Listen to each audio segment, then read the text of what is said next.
Good evening বন্ধুরা। আজ হলো ২৬ মে মঙ্গলবার।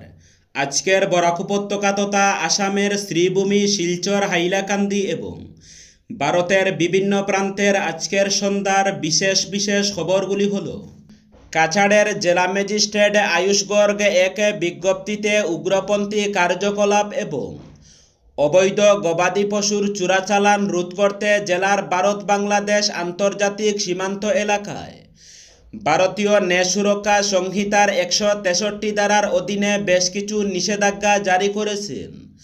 নিষেধাজ্ঞায় আন্তর্জাতিক সীমান্ত এলাকার ১ কিলোমিটার ব্যাসার্ধের মধ্যে সূর্যাস্ত থেকে সূর্যোদয় পর্যন্ত কোনো ব্যক্তি চলাফেরা করতে পারবেন না। সুরমা নদীতে মাছ ধরতে হলে কাটিগড়া চক্র আধিকারিক থেকে আগাম অনুমতি নিতে হবে এবং সূর্যাস্ত থেকে সূর্যোদয় পর্যন্ত কোনো ব্যক্তি ঠেলা রিক্সা নিয়ে চাল, চিনি, লবণ, কেরোসিন সহ কোনো ধরনের সামগ্রী নিয়ে যেতে পারবেন না। শুধুমাত্র কেন্দ্র ও রাজ্য সরকারের কর্মচারীদের ক্ষেত্রে এই নির্দেশ প্রযোজ্য হবে না। এই নিষেধাজ্ঞা আগামী ২ মাস বলবৎ থাকবে বলে জানানো হয়েছে। দেশের সর্বোচ্চ আদালত আগেই লিভ ইন রিলেশনকে বৈধতা দিয়েছে। প্রাপ্তবয়স্ক যুবক যুবতী আনুষ্ঠানিকভাবে বিয়ে না করেও লিভ ইন রিলেশনে থাকতে পারেন। সেই পথে হেঁটে অসমে প্রস্তাবিত অভিন্ন দেওয়ানি বিধি বা ইউসিসিও শর্ত সাপেক্ষে লিভ ইন রিলেশনকে মান্যতা দিয়েছে। তবে লিভ ইন রিলেশনে থাকা যুবক যুবতীকে সম্পর্কের কথা ঘোষণা করে পঞ্জীয়ন করতে হবে।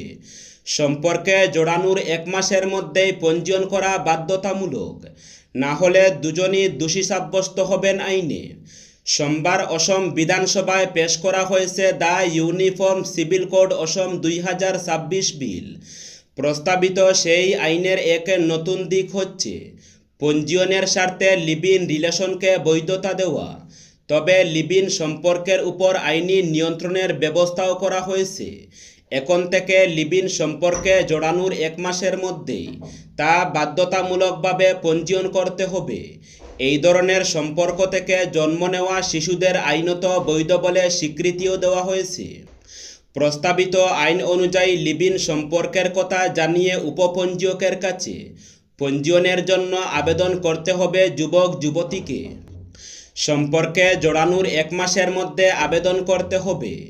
১ মাসের একদিনও বেশি হলে আইনের চোখে দোষী সাব্যস্ত হবেন দুজনই। আবেদনের ৩০ দিনের মধ্যে ছেলেমেয়েদের বয়স, সম্পত্তি, বৈবাহিক স্থিতি খতিয়ে দেখে পঞ্জীয়নের প্রমাণপত্র দেবে উপপঞ্জীয়ক। লিখিত কারণ দর্শিয়ে আবেদন নাকচ করতে পারবেন। তবে লিভ ইন সঙ্গীর বয়স যদি ২১ বছরের কম হয় তাহলে পঞ্জীয়ন বা আবেদন নাকচ করার নোটিশ অভিভাবকদের কাছে পাঠাবে উপপঞ্জীয়ক। লিভ ইন সম্পর্ক শেষ করতে হলেও বিবৃতি দিয়ে জানাতে হবে উপপঞ্জীয়ককে। Lions Club of Silchar Central এবং লায়ন্স চক্ষু হাসপাতালের যৌথ উদ্যোগে বিনামূল্যে চোখের ছানি শনাক্তকরণ শিবিরের আয়োজন করা হয়েছে। শুক্রবার বদরপুরের টেনিস গ্রাউন্ড কলোনির অখণ্ড মণ্ডলী প্রাঙ্গণে সকাল ১০টা থেকে দুপুর ২টা পর্যন্ত রোগী দেখা হবে। এতে এলাকার দুস্থ অসহায় ব্যক্তিদের সকাল ১০টার ভেতর নাম নথিভুক্ত করতে ক্লাবের পক্ষ থেকে আহ্বান জানানো হয়েছে। এদিনের শিবিরে ২২৫ জন রোগী দেখা হবে এবং ডাক্তারের প্রেসক্রিপশন অনুযায়ী বিনামূল্যে ক্যাটারেক্ট অপারেশন ও চশমা সংগ্রহ করা হবে। স্বামী সবে আত্মীয়ের বিরুদ্ধে একসঙ্গে ফৌজদারি মামলা নয়, গুরুত্বপূর্ণ পর্যবেক্ষণ সুপ্রিম কোর্টের। বৈবাহিক অশান্তির জেরে শুধুমাত্র সাধারণ ও অস্পষ্ট অভিযোগের ভিত্তিতে স্বামীর প্রত্যেক আত্মীয়ের বিরুদ্ধে ফৌজদারি মামলা করা যায় না বলে গুরুত্বপূর্ণ মন্তব্য করল সুপ্রিম কোর্ট। সোমবার শীর্ষ আদালত জানায়, নির্দিষ্ট তথ্য প্রমাণ ছাড়া শুধুমাত্র পারিবারিক সম্পর্কের কারণে কাউকে অভিযুক্ত করা ঠিক নয়। বিচারপতি সঞ্জয় করল এবং বিচারপতি এন কোটেশ্বর সিংহের বেঞ্চ জানায়, গার্হস্থ্য হিংসার শিকারদের অধিকার এবং মর্যাদা রক্ষা অত্যন্ত গুরুত্বপূর্ণ। তবে একই সঙ্গে আদালতকে এটাও নিশ্চিত করতে হবে যে ফৌজদারি আইন যেন নির্বিচারে পরিবারের প্রত্যেক সদস্যের বিরুদ্ধে ব্যবহার না হয়। আদালতের পর্যবেক্ষণ বৈবাহিক সম্পর্ক ভেঙে গেলে বা তিক্ততা তৈরি হলে অনেক সময় রাগে, হতাশা বা মানসিক আঘাতের কারণে অভিযোগ অতিরঞ্জিত হয়ে ওঠে। সেই পরিস্থিতিতে শুধুমাত্র সাধারণ অভিযোগের ভিত্তিতে স্বামীর সমস্ত আত্মীয়কে মামলায় জড়ানো উচিত নয়। বেঞ্চে আরও জানায়, প্রতিটি অভিযুক্তের বিরুদ্ধে আলাদা করে নির্দিষ্ট অভিযোগ এবং প্রাথমিক তথ্য প্রমাণ আছে কিনা তা আদালতকে সতর্কতার সঙ্গে খতিয়ে দেখতে হবে।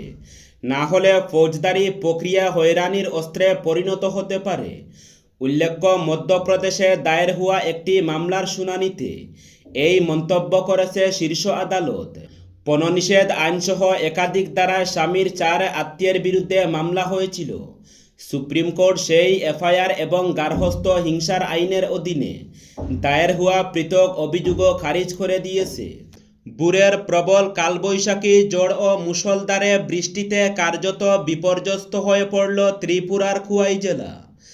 কয়েক ঘন্টার টানা বৃষ্টি ও ঝড়ো হাওয়ার দাপটে খোয়াই শহর সহ বিস্তীর্ণ এলাকার জনজীবন মারাত্মকভাবে ব্যাহত হয়। শহরের একাধিক প্রধান সড়ক জলমগ্ন হয়ে পড়ার পাশাপাশি বিভিন্ন জায়গায় গাছে উপড়ে পড়ে দীর্ঘক্ষণ যান চলাচল বন্ধ হয়ে যায়। সবচেয়ে দুর্ভোগের ছবি ধরা পড়ে খোয়াই সরকারি দ্বাদশ শ্রেণীর বিদ্যালয়ের সামনে। একদিনের ভারী বৃষ্টিতেই বিদ্যালয় সংলগ্ন মূল সড়কটি পুরোপুরি জলের তলায় চলে যায়। স্থানীয়দের অভিযোগ, ড্রেনেজ ব্যবস্থার উন্নয়নের জন্য সম্প্রতি লক্ষাধিক টাকা ব্যয়ে নির্মিত বক্স কালভার্ট থাকা সত্ত্বেও সামান্য বৃষ্টিতেই রাস্তা জলমগ্ন হয়ে পড়ায় প্রশাসনিক কাজের গুণমান নিয়ে প্রশ্ন উঠেছে। অন্যদিকে ঝড়ের তীব্রতায় খোয়াই শহরের সুভাষ পার্ক বইমেলা প্রাঙ্গণের সামনে একটি বিশালাকার গাছে উপড়ে প্রধান সড়কের উপর আছড়ে পড়ে। ব্যস্ততম ওই রাস্তায় গাছ পড়ে যাওয়ার মুহূর্তের মধ্যেই দুপাশের যানবাহনের দীর্ঘ লাইন তৈরি হয় এবং তীব্র যানজটের সৃষ্টি হয়।